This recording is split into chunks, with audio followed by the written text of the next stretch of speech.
As artificial intelligence raises both opportunities and anxieties, particularly over job displacement, the DOST is pushing a different narrative.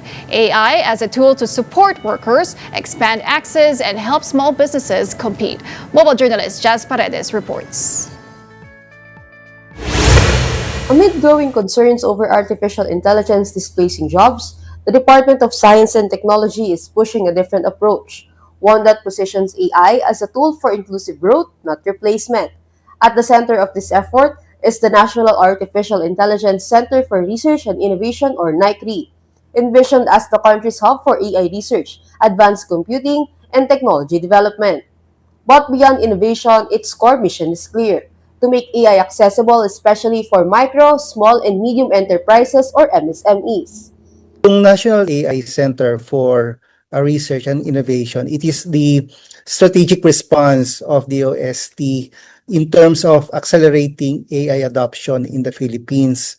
It includes the development ecosystem, usually software, and particularly hardware.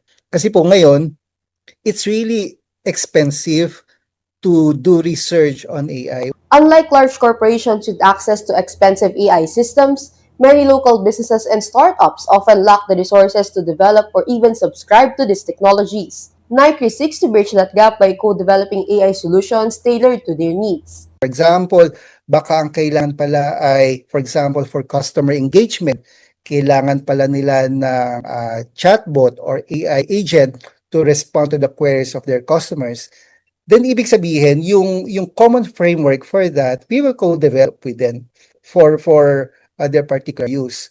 But as AI continues to raise fears of job displacement, the DOST maintains that NICRI's projects are designed to be low risk, meaning they support workers rather than replace them.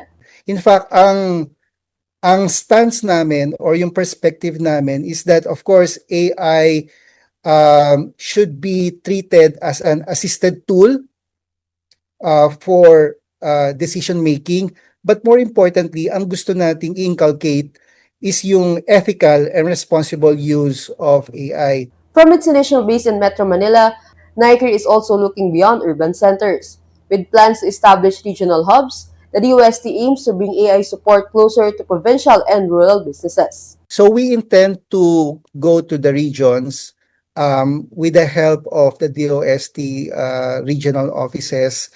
Now, once we've listened to the MSMEs, particularly in the rural, for example, then we are able to prioritize, probably cluster.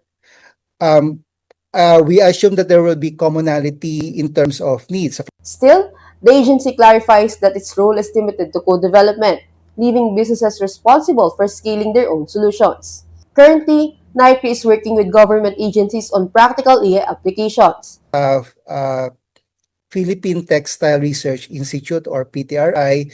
So we are developing an AI model to detect the quality of fabrics.